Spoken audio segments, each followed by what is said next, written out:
Ms. Ross is next. Thank you, Mr. Chairman, and thank you for holding this hearing, and to all the panelists for joining us today.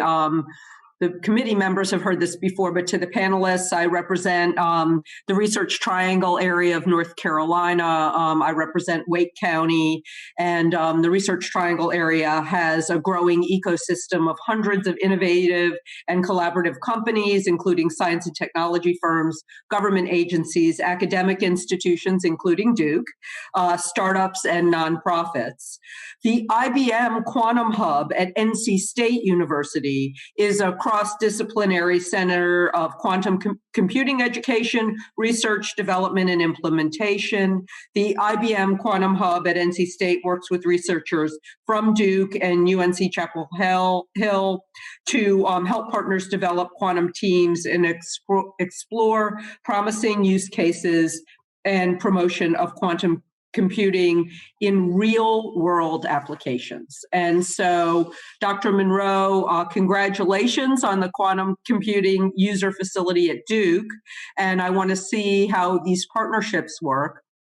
But there's a real world application that we've been dealing with this past couple weeks on cybersecurity and how we might be able to collaborate between research institutions and the private sector and use quantum computing to maybe prevent some of the kinds of things that we're seeing, particularly when we're dealing with 20th century technology that hasn't moved into the 21st century. And I don't know if the committee has dealt with this earlier. I was in another committee meeting, but I'd love to hear from you about how quantum computing might help us with cybersecurity.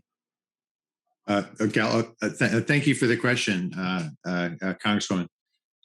So indeed, the known killer application of quantum computers is code breaking, cracking the most popular data encryption schemes we have.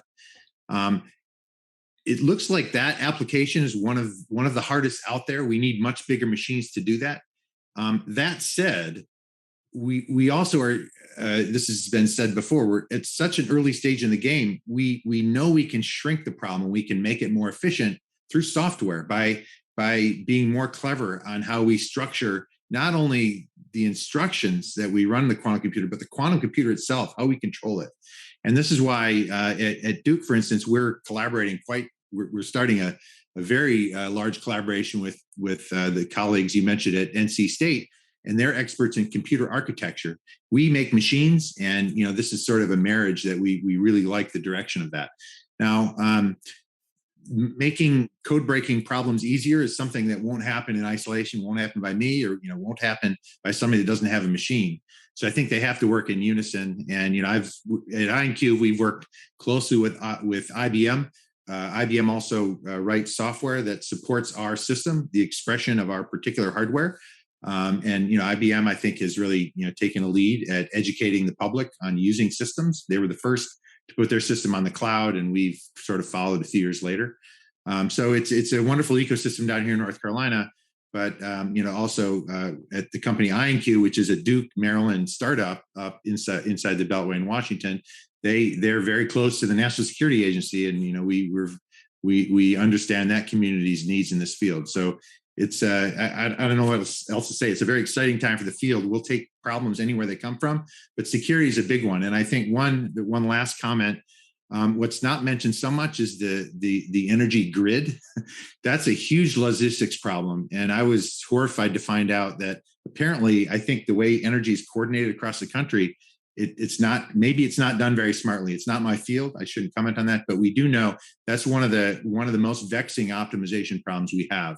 And the news in the last few weeks, especially here in North Carolina, is that, boy, it'd be nice if we made that a little smarter in the future. I'm not sure exactly how quantum will play a role there, but if it's an optimization problem, we want to take a crack at it. Well, you anticipated my second question, and that is how open are, some of our big energy companies to your help? Well, at INQ, we are, we're not a company that can afford to talk to 50 different companies in parallel.